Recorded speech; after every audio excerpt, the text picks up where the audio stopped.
Lauren relishes doing something she regrets. Something she wants to do. She always says to Aidan, God, just do it already, and then get on with regretting it. I'm here, she writes. A second text. She goes into the menu and finds her credit. Aidan's put £50 on it. Not the behaviour of somebody wanting a backup plan, a contingency, something just in case. A new message fires back from him. You found me. Yep. I love you, he writes. She smiles through tears. She could ask him about John now, her husband, who she is supposed to never contact again, but she doesn't. It would worry him too much. He'd go into overdrive, call John up himself probably, and wreck the precarious foundations Lauren's tried to build. Zed was so rude to me earlier, she types. She lets a breath out. Finally, somebody to confide in. I'm sorry. Give it time. Kiss. She treated me like a piece of shit. Aidan seems to be waiting, not typing back, and Lauren can imagine his solemn, understanding gaze. She can say anything to him, anything at all, and she will be accepted by him. And so she says it. The thing she's been thinking. The thing she could only admit to him. I love her, but I don't like her right now. I hate so much what she's done to us. It makes me feel ashamed. Kiss. You're perfect. Anyone would feel as you do. Don't sweat it. Kiss. She pauses, looking up at the boiler. She doesn't need to be held in the bathwater now, like a big, hot hug. She doesn't need that, because she has him. Chapter 33. Aidan. Shepherd's Bush, London. 1 week gone. Lauren has texted him. Their relationship has always been wordy, tens of texts a day. And now, here they are, linked by 2 illicit burner phones. Only it doesn't feel illicit. It feels right. He's sure it's safe. They're untraceable, and nobody knows about them. He taps out a rundown of things she shouldn't be doing. Website photos, hobbies, make sure she's not being followed. Everything he's learned since she's been gone. Of course, she dismisses him. Thanks for the info, she says, with a detective emoji. Miss you, he writes. More than I can say, she writes. She doesn't return the sentiment explicitly. She doesn't have to. They are one person, split in 2. The phone may be safe, but he shouldn't have texted about personal stuff. He is thinking this as he strips the bed in the Shepherd's Bush flat. That is not what they're for, and the slope is so slippery. Already everything is covered in your fur, he says to Bill, then looks around. It's Lauren's flat, from her life before him. He unbuttons the duvet cover that he sweated in last night. His burner phone makes a sound as he's removing the pillowcases. He tries to resist it, to relax instead. He's got to learn how to relax. His smartwatch keeps telling him his heart rate is too high, and he can feel it sometimes at night, blood pounding in his ears. A whoosh, whoosh, whoosh as he tries to sleep. But it's no use. He sits on the bare mattress and reads the message. At James Thomas, Kevin has written. Scraper yielding any results? Aidan leans forward onto the pillows, his breath hot and shallow. Shit, shit, shit. He's always being chased, never being proactive. He needs to get ahead of them, or they'll figure him out. Hurt his arm too, or worse. He doesn't appreciate the entire group knowing. He types a reply. A few more hours, then we'll have first batch. He makes the bed using Lauren's sheets. Perfect white seersucker duvet cover, soft grey pillows, a pink throw. He makes it the way she would, neat and tidy at the edges. It still smells of the fabric softener she always used. He hasn't been able to find it. Spent half an hour in Sainsbury's smelling them all last time he was there, but ended up leaving without any. Bill immediately jumps onto the made bed, the duvet coated again in seconds with his fur. "Keep us posted," Kevin writes back. "Please." Aidan stands, looking at the bed. The two pillows in the exact centre. Something catches his eye on the street outside. There's a woman below who resembles Lauren. Blonde hair, thinner. But something about the way she holds herself, something about the arm reaching to touch the bag strap across her shoulder. The phone goes off again. "Firm lead," Jackman 3 has written. His avatar is a skull. More soon, narrowing things down. Aidan's hands shake as he types. "Great. What have we got?" he writes. Nobody answers him, despite 7 people having read his message. He's still on the outside of this damn group. He has to know what they know. In a frenzy, he adds, "Was thinking we should have a group-wide meet-up. Next month? To share info." It's too early to suggest it. He shouldn't have. He doesn't yet have their trust. But there is a firm lead. They've never said that before. He panicked. At James Thomas, "You concentrate on those scrapers," Kevin says. Aidan drops the phone onto the bed like it has burnt his hands. Like he has been branded. Chapter 34. Lauren. Coniston, the Lake District. 1.5 weeks gone. Lauren bought a packet of cigarettes last night and smoked them all, one after the other, out in the garden. She hasn't done such a decadent thing for years. To literally set fire to 11 pounds in less than an hour. And now she is on the bus again, thinking about London. She misses so many things about it, but part of it is the shopping. It was always so easy to shop there. Little treats, crepes on the way home. Pick and mix from the stall in the tube station. A bunch of daffodils from a street vendor for £1, just because. Sod it, 3 bunches. They would brighten up the hallway and the lounge. A Costa coffee to take home and finish on the sofa. There is nothing along the road here except Coniston grey houses, square and neatly spaced like they are on a Monopoly board. There is nobody around as the bus pulls away, like it is some post-apocalyptic playground. It's hard to believe it's only just after 5. She is trying to forget her altercation with Zara. It is just a difficult period, she is telling herself. Zara will come back to her. Open up, be nice again. She mists up the black window with her breathing. Outside it's frosty. The coldest November on record, apparently. The bus lurches to a stop, its suspension sighing loudly. A teenager gets on with a blast of frozen air. The hairs on Lauren's arms rise immediately. He's tall, rangy, and glances at her twice. The first look is curiosity. The second, something else. She opens her phone and tries to distract herself. She types Hannah's username into Instagram. It won't harm anyone if she looks up her sister most days privately, will it? Just to see how she's getting on. As she lands on her account, goosebumps break out across Lauren's shoulder. Account is private. Request to follow? She's made it private. Why? Are the Fine Girl A group monitoring her? She's got to know what Hannah's up to. If the IVF transfer worked, she just has to. Without thinking, Lauren presses log out on her account and logs in as Aidan.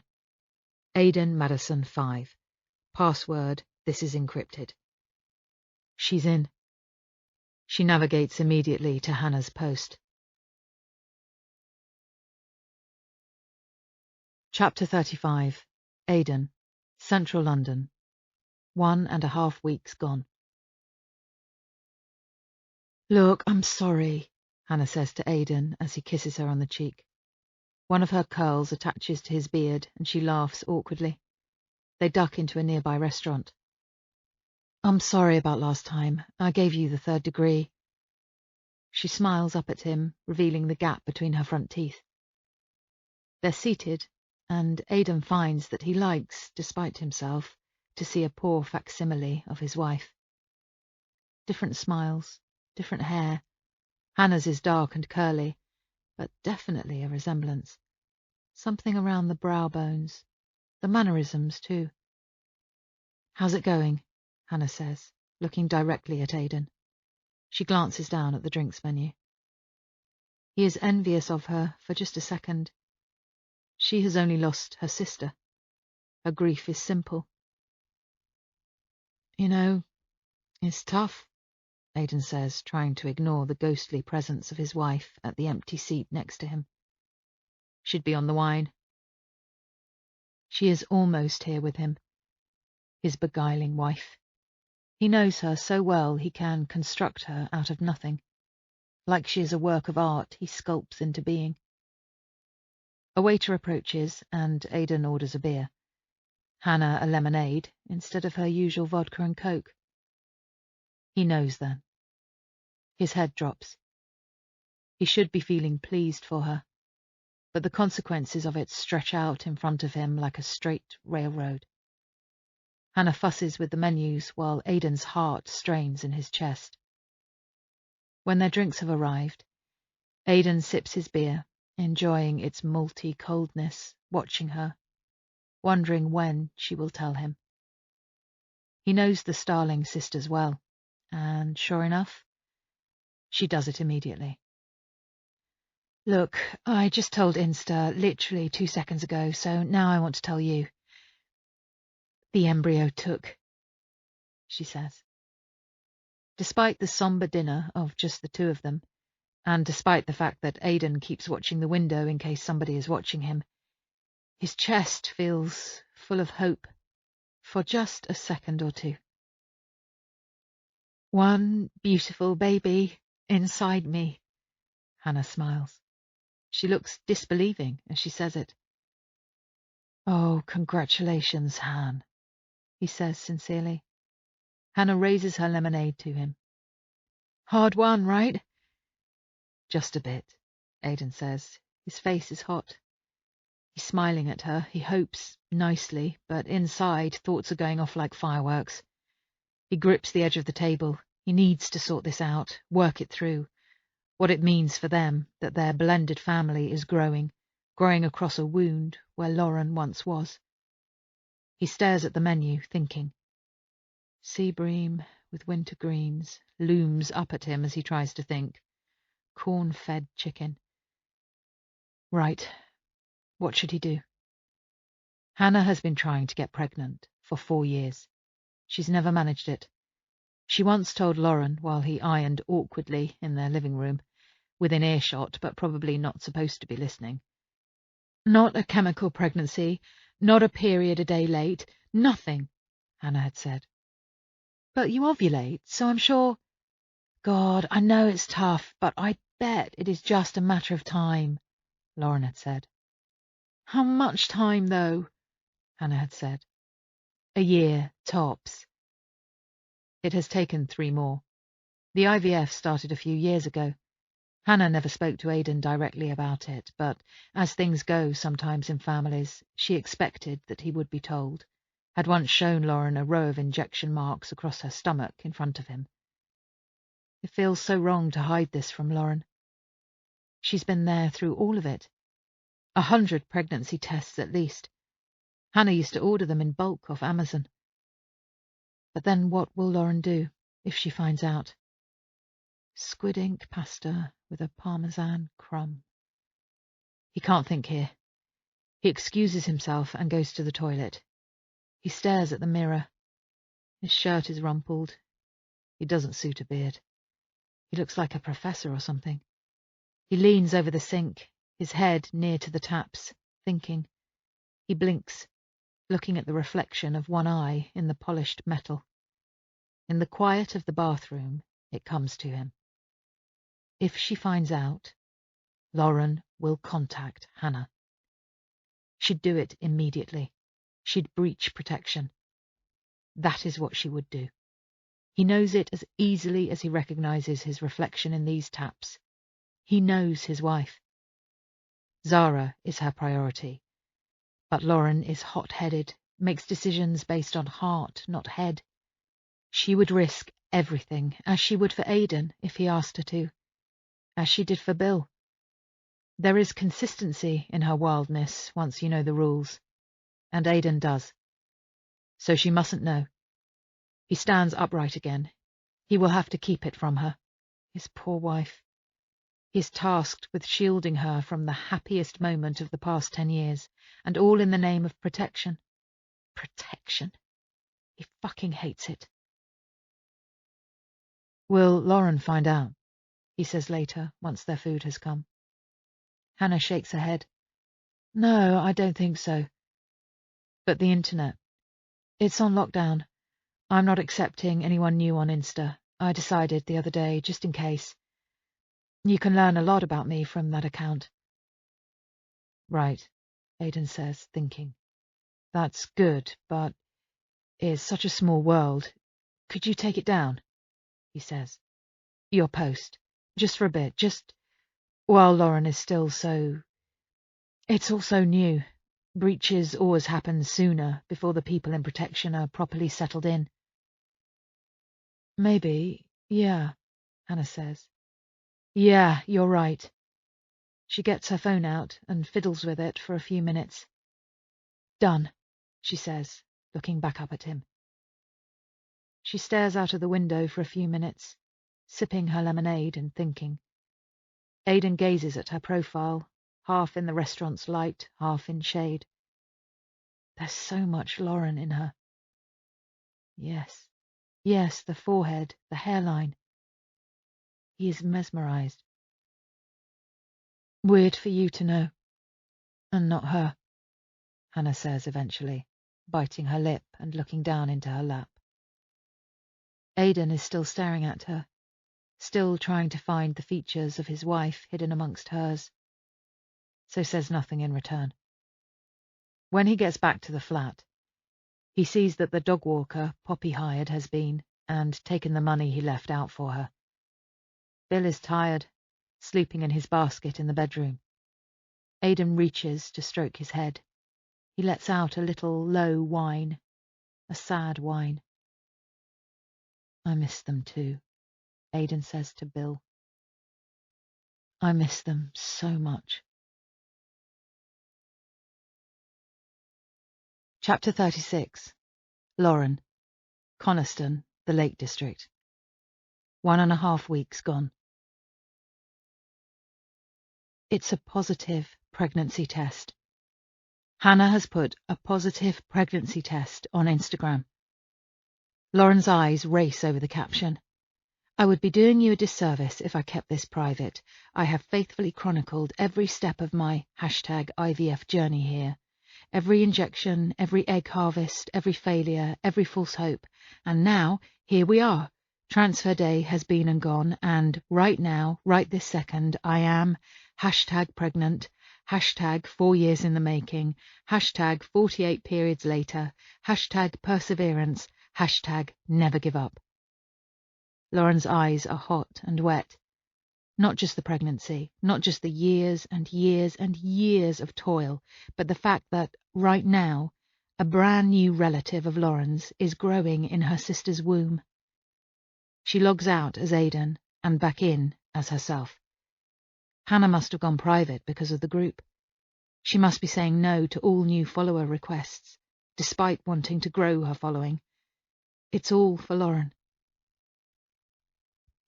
The strip lights of the bus seem too bright as they move through the Cumbrian darkness, the seat patterns garish. She and Aidan wouldn't be speaking if he were here with her. They wouldn't need to be. They had infinite days ahead of them in which to talk, so they would be wasting it. Time's passing on this bus, not bothering to engage. She likes to think of it, of them old, complacent, in love, with nothing at all to worry about, not really. It's just her and the teenager, who has put on big headphones over his ears, his feet on the seat opposite him. She stares at him. He looks at her just briefly, one glance over his shoulder, but that's all it takes. In Lauren's mind, he is checking for his weapon, then putting a knife to the driver's throat, and killing Lauren too.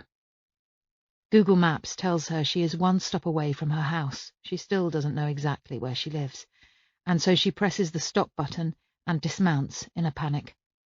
She just can't risk it. Bravery means nothing if you're wrong. She stands and watches the bus pull away. Lauren is left on the dark street, alone. She begins to walk in the direction of home, when she sees it.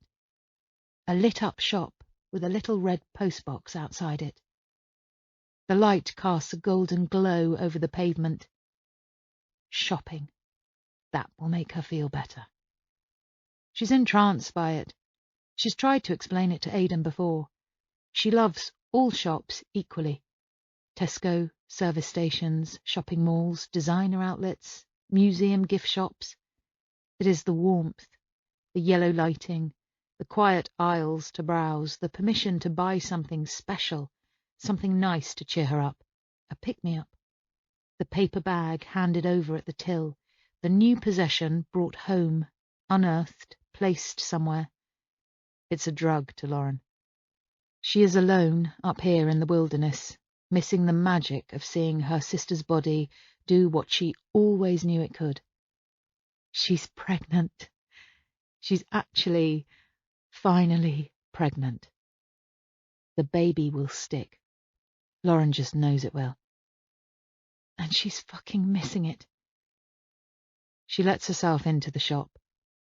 It smells of newspapers and the hot, synthetic puff of electric heaters. It's quiet, brightly lit. Polish, Lauren thinks. There are aisles and aisles to browse and hide in.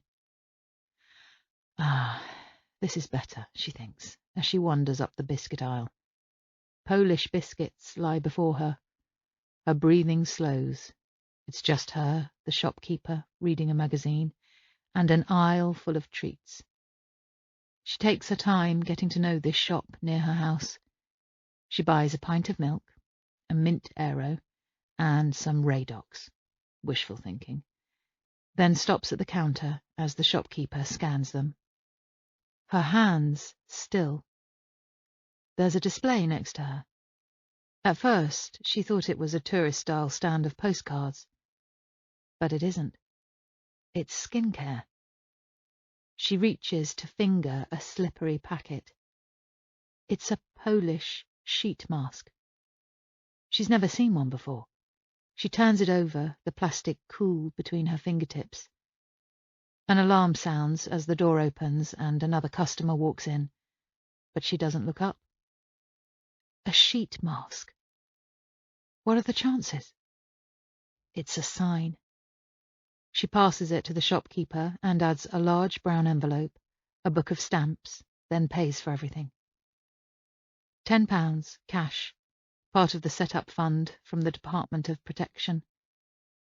The receipt is binned right outside. She is deliberately obscuring her motives, her plans, from herself, not willing to look at them until it is done. And she is deliberately covering her tracks, too. She checks for CCTV.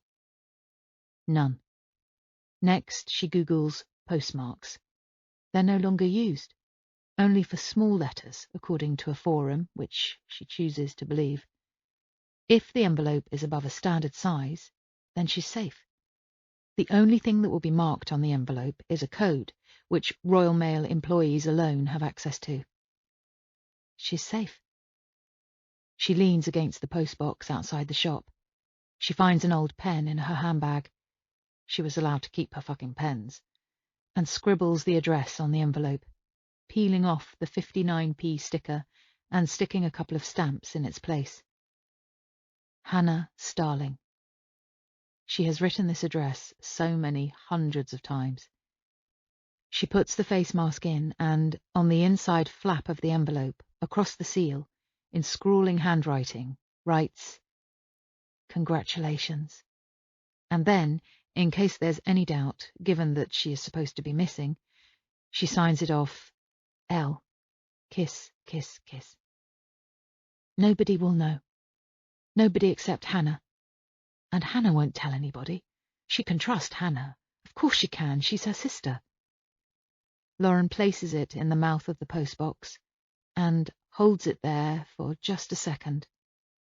But she must send it, because this is her sister, her niece or nephew, and she can't let witness protection mar this occasion, leave it unmarked. The postbox is freezing against the palm of her hand as she stands there, the envelope dangling inside it like a tongue. Fuck it, she thinks, letting it drop. That love letter from sister to sister. That letter that says, I'm so pleased for you, and I miss you, and please take care of yourself, and use this face mask from me to you. What harm could come from that? Zara is home when Lauren gets there. Good day, Lauren says, putting her handbag down where a hall table would be, except there is nothing there, and it thumps to the floor unexpectedly. She doesn't pick it up. She is not at home here, and so it doesn't matter. Zara shrugs. She is sitting on the kitchen chair, her knees drawn up to her chest like she is about to tip straight off. Hey, Lauren says. Zara looks straight at Lauren. I fucking hate this, she says. Zara! What? You swear all the time. You said cunt to Aidan once. God, Zara! What's the matter with you? Lauren says. She puts the milk away in the fridge, turning away from her daughter. She meant to get her a library card today, on her lunch hour, and she plain forgot. Maybe this is why she's being like this. Inadequate parenting.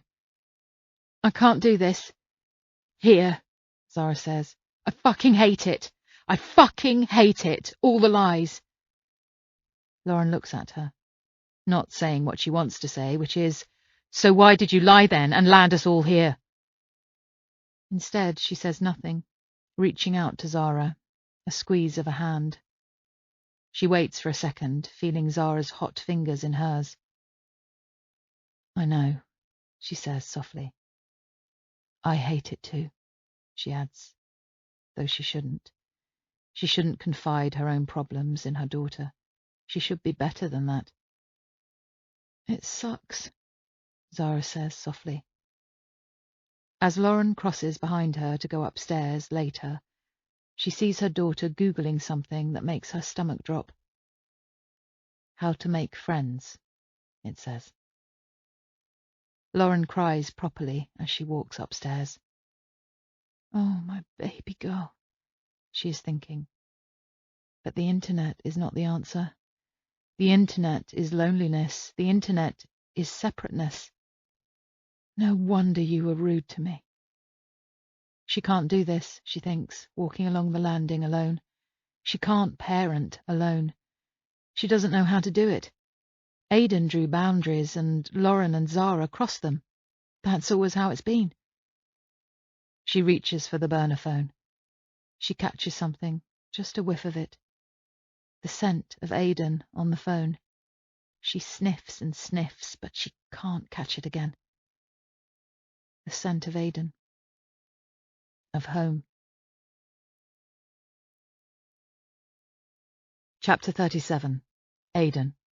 Shepherd's Bush, London. 1.5 weeks gone. 11 o'clock. 3 rings on the burner phone. He can see exactly who it is, and he answers, his throat constricting. This is it. They've found her. That firm lead. Hello? He says. He's been walking, trying to tire himself out, and he takes his coat and scarf off, his hands stiff and cold. Oh, crap. What? He says, but already the bubble of anxiety in his chest is popped with relief. It's Lauren. I was looking at your contact. I didn't mean to ring. You were looking at me, he says. She laughs. There's an awkward pause. A fork in the road, They could go this way or that way. But now she's here, on the line, how can he leave her? What else are you up to? He says. Lauren waits a beat. They both acknowledge it, the path he's chosen. Rowing with Zara.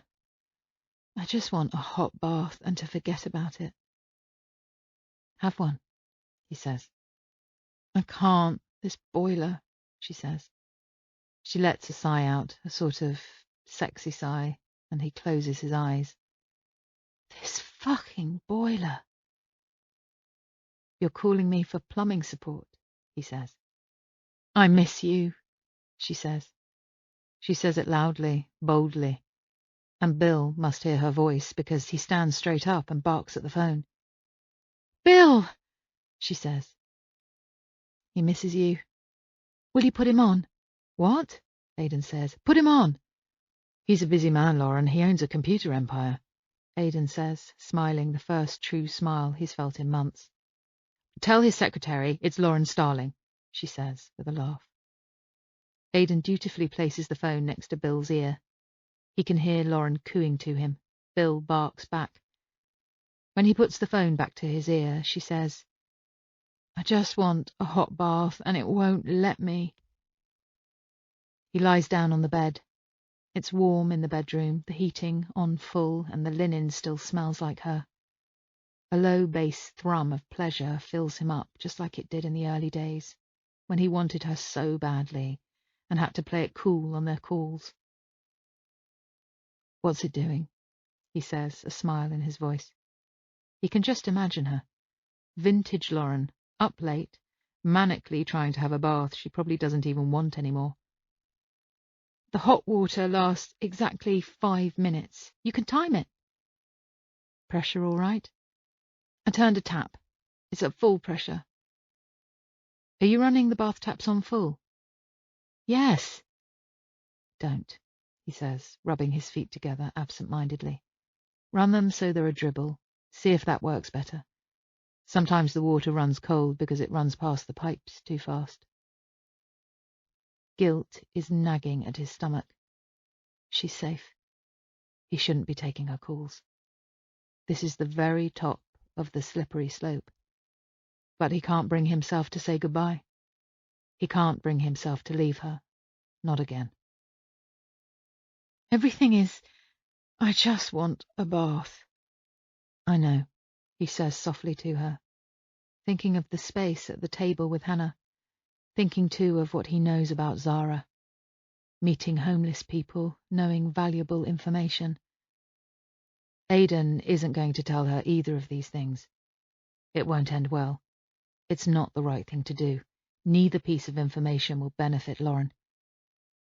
It's no warmer even when dribbling out, Lauren says to him, interrupting his thoughts. He swallows. Give it a few minutes, he says. It's cold. Cold or lukewarm? Totally cold. Has the boiler locked out? God, I don't know. I just want a hot fucking bath. I know, he says. You try to do the right thing always, and you end up sent away from everyone, and they act like it's a crime to even want to be in touch with anyone. It's a joke. Aidan knows to try and address the symptom, not the cause. That's the best way with Lauren. She won't know that she is homesick. She will only know that she wants a bath. Okay, he says. Does the boiler switch off when the water gets cold, or does it stay running? Let me see, she says. I need to be quiet. I'm going to tell Zara you're the protection service. Right. There's a beat. A comedic beat, where they almost both laugh at the absurdity of it. It throbs down the phone. He glances towards the window, Victorian sash windows. They used to open them right up in the summer. Hot, spicy London smells rushing in. Now they're closed tight against the cold air. The blood-orange streetlights. Anybody could be out there. He swallows, tongue dry against the roof of his mouth. You okay? She says. She knows him. She may as well be here next to him. She would see the duvet tucked protectively around him, his wild eyes, and she would know. "I'm just worried about you," he says. "I know. But we're miles away. Nobody is going to find us," Lauren says. "Okay," Aidan says. "Okay." He swallows then. Miles away. He stares at the sash windows, thinking. Miles away. Already. She's revealing things without even meaning to. Chapter 38. Poppy. Battersea, London. 2 weeks gone. Poppy is keeping her mother company. Her mother is on a new drug, and symptoms are milder, a nuisance, like summer flies in the heat, rather than a catastrophe. "I don't feel perfect today, you know," her mum said this morning, "but the symptoms are so much more predictable on this drug. Does that even make sense?" Poppy tells her it does, even though it doesn't, not really. Her mother seeks reassurance from Poppy, and Poppy can completely understand why, and so she gives it. Anyway, her mum looks better in a sort of intangible way. There is colour in her cheeks, a powdery pink. Poppy hopes it lasts, that she gets stronger and stronger, and... They've brought the spare duvet down, the one they usually keep in the airing cupboard. It's November, and it hardly ever gets light. It may as well be the evening, Poppy thinks, as she channel hops. Her ankles are just touching her mother's, and she likes it. The warmth of another body next to hers. "Escape to the country? I like that one," her mum says. Poppy nods, though they never actually buy a house. "No, I know," her mum says, tipping her head back as she laughs. It's funny. Everyone, even people Poppy knows well, thinks of her mother as ill. Sometimes she walks with sticks. She doesn't drive. But Poppy only sees this, here. Slightly crooked teeth. Shiny dark hair that hasn't gone grey yet. Her laugh. The way she says things like, "Sod what people think, Pops," smiling naughtily. Her father doesn't like that attitude of her mother's, but Poppy does. Escape to the country begins, and her mother settles back against the sofa cushions. Poppy brings out her phone and starts scrolling through it. It's packed full like a box of treats. Instagram, Twitter, Facebook. "You'll miss their budget," her mum says, but she doesn't mind the phone use. Her dad does, ironically enough, because he's always on his. "Shame," Poppy says. She opens Instagram. 8 new followers. She follows them back without thinking, browses the feed for a while. She begins to feel relaxed and numb. The scrolling bright images a kind of kaleidoscope in front of her. Now Facebook. She prefers Instagram. She likes the selfies and the makeup items listed underneath, and the art of it, though if she ever told anybody that, they'd laugh. She has 4 friend requests. She accepts them all too. She doesn't put much on there anyway. Chapter 39. Zara. Coniston, the Lake District. 2 weeks gone. "Where have you been?" Lauren says.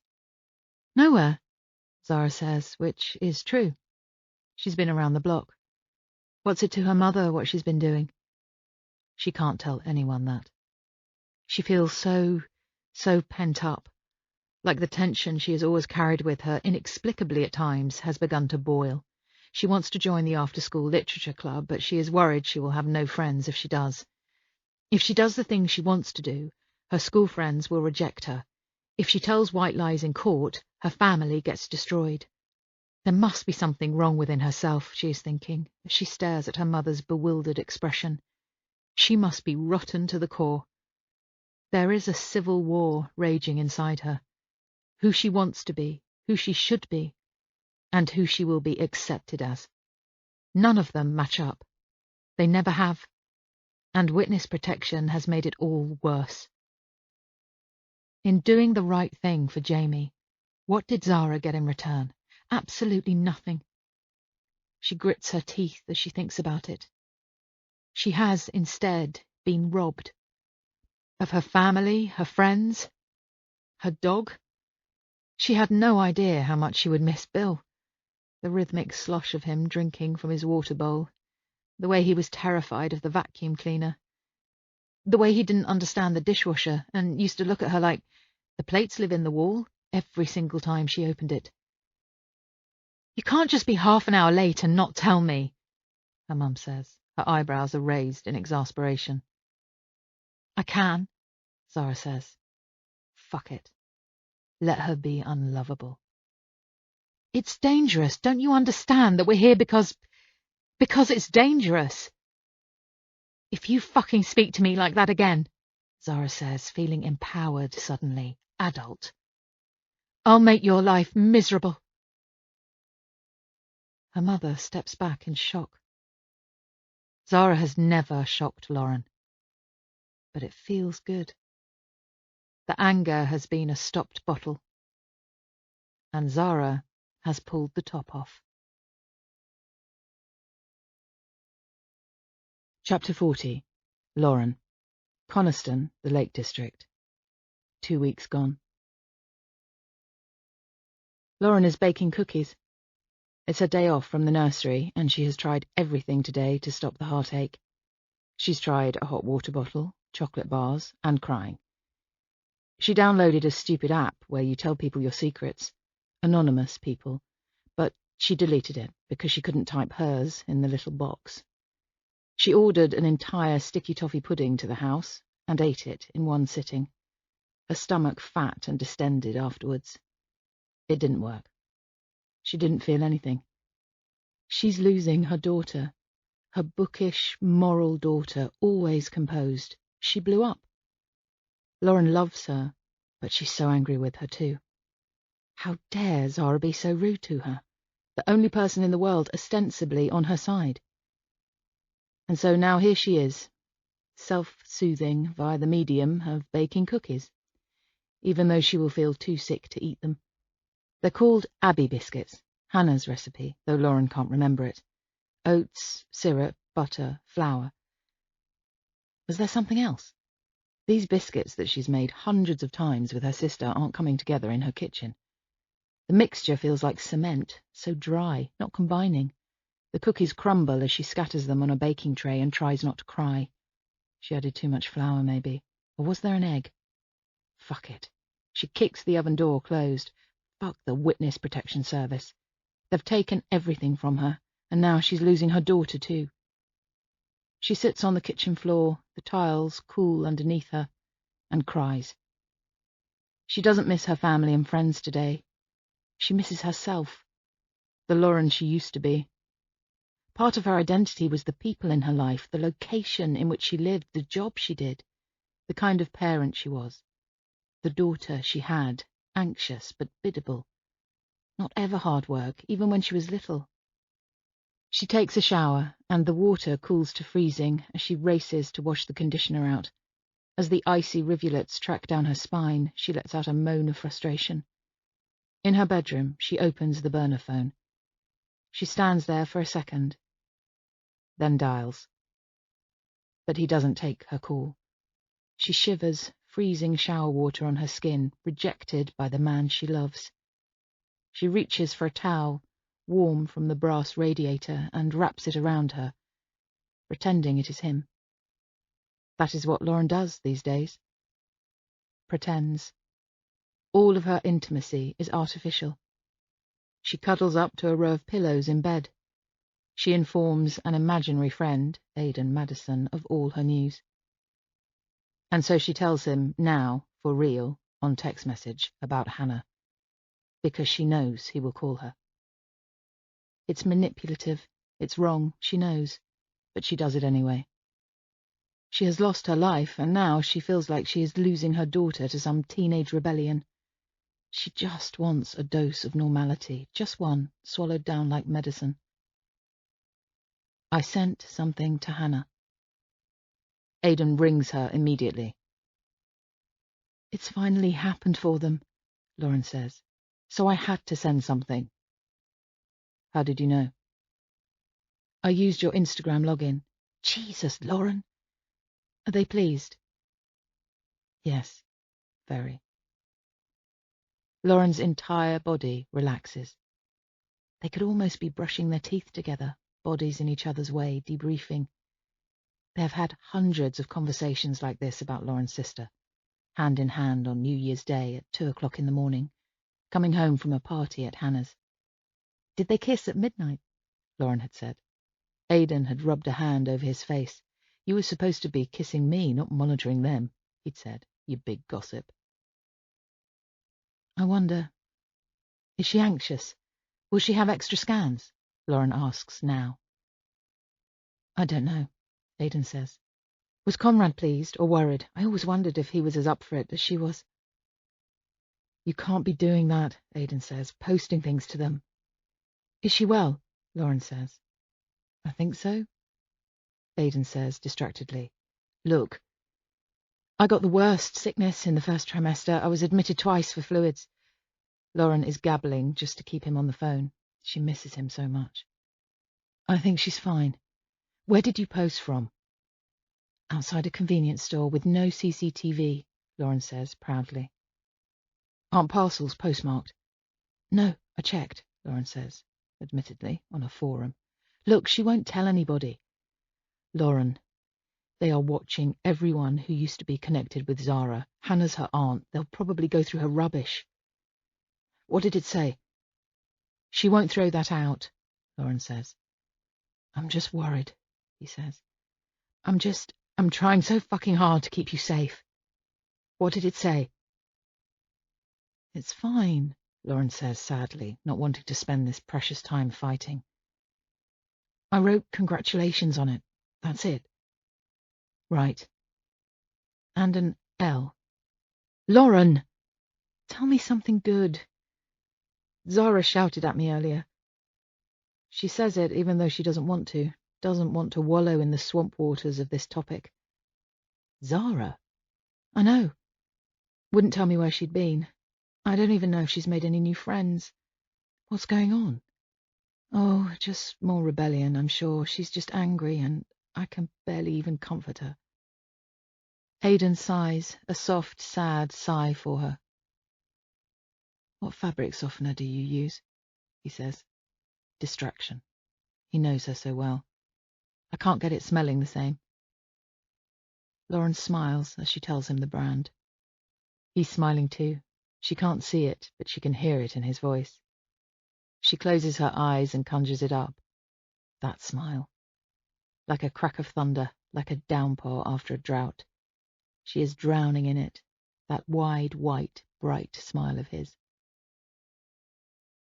The next time she calls, exactly a week later, he answers first go. She knew he would. He would have observed that nothing bad has happened as a result of their last call. He will have rationalized it, drawn a new boundary. Lauren knows it is wrong to capitalize on this nature of his, but she does it anyway. She's so lonely. She's so lonely, it has made her desperate. It can be our thing, she says to him. A Friday night little chat. You've not sent any more letters? No. You've not overshared to anybody? No. We're safe, she says without thinking. Zara has gone bowling with a new friend from school. And they are safe, even if they're not exactly harmoniously living together. When was the last time she jumped at a noise? At least a few days ago, she thinks. Hard times always ebb away slowly until you wake up one day and realize you don't feel worried or fearful at all. Good, he says. His signal is bad. Where are you? She asks. The flat. Oh yeah. Terrible signal there. Yeah, thought it was best to be here though. Are people harassing you? Don't worry about it. I'm fine. Tell me about today, he says. Lauren chatters about this and that. Speaking of which, I might lose signal downstairs. We're between hills and... The words seem to die on her lips, but it's too late, and they are out, and she can't take them back, no matter how hard she tries. Chapter 41. Aidan. Shepherd's Bush, London. 3 weeks gone. Aidan waits a beat. He should resist.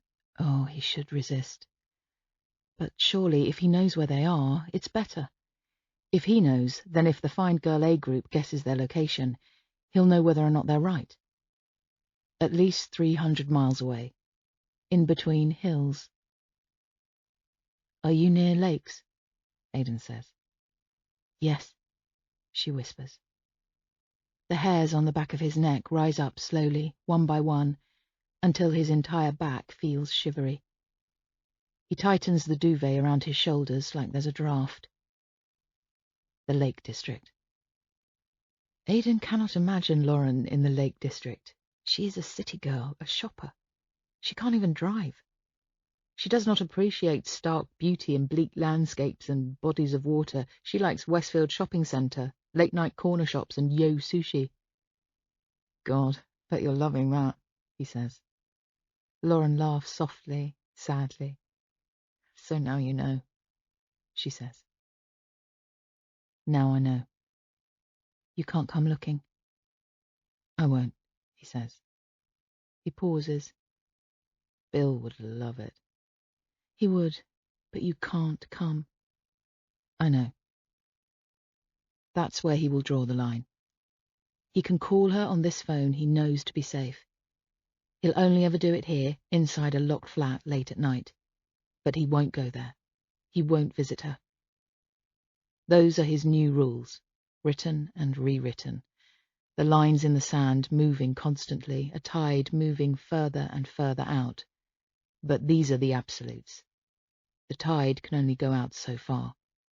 If he isn't careful, they will both drown. They talk some more, with him lying in bed on his back, and on the other end of the phone, in his hand, a device containing his wife. Lauren is listening to him, as she has 100 times before. Chapter 42. Lauren. Coniston, the Lake District. 3 weeks gone. Saw this and thought of you, Lauren sends to Aidan, with a photograph of a man wearing a backpack in the street. She has both of her phones in her hands, but she doesn't care. Nobody is looking at her, Lindsay Smith, a perfectly normal middle-aged woman. Amazingly, another backpack man exists, she adds. My backpack makes perfect sense. But his is nicer, kiss, Aidan replies immediately. He must have his phone out with him too. It's a weekday afternoon. Yours is nicest because it is on you, kiss. You old flirt. Lauren. This is apparently a Cumberland tatey pie. Picture coming. Aidan. This is the face of a confused man. Lauren tops up the phone the next day, credit from a market stall. Another £10. No. Make it £50. Chapter 43. Aidan. Shepherd's Bush, London. 3.5 weeks gone. Lauren. Thinking of you, in this naff bar by myself, with colleagues, pre-Christmas thing. Aidan. It's November. Lauren. I know, they have empty lives. Aidan.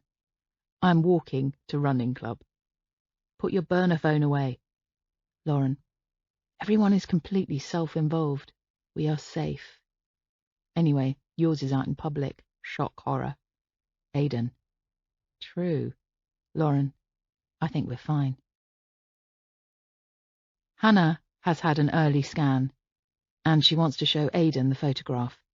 She suggests meeting outside his work, but he can't do that, though he doesn't let on why. The group probably know where he works, but he would sound like a maniac, a paranoid person, to say that he thinks it's likely he'll be followed, to admit that he leaves in a baseball cap from his work's back entrance. Instead, he tells her that he is only free on his commute, so that he can lose anybody who might be following him from work, take some back streets, and get to the tube alone. She joins him at Green Park. He waits at the station for her. Hannah looks different as she emerges. Her gait has changed, more cautious somehow as she boards the tube, as though she is injured. He's glad of the packed rush-hour tube, the rattle of the open windows, the lights flickering on and off. It is anonymous. It is public and safe, and when they get off it, he will walk a circuitous route with her, and they can talk then. "So busy you have to see me on your commute," Hannah says archly to him. Her face looks different. Lauren always said she could tell when somebody was pregnant. She'd always make the same gesture, a one-handed wash of the face. "Something around the," she would say. It had become a joke between them, but actually he can see exactly what she means. There is something around the eyes? Tired, but happy. "Sorry," he says, not elaborating. Hannah huffs in a very Lauren way. She's annoyed because he rang her up the week before last and told her to burn the envelope Lauren sent. She insisted she'd keep it safe, that she wouldn't throw it out, but she wouldn't burn it either. He hung up on her. He's not proud of it. Hannah looks out of the window of the tube, waiting, Aidan guesses, to be asked how she is. "How are you feeling?" "Good," she says.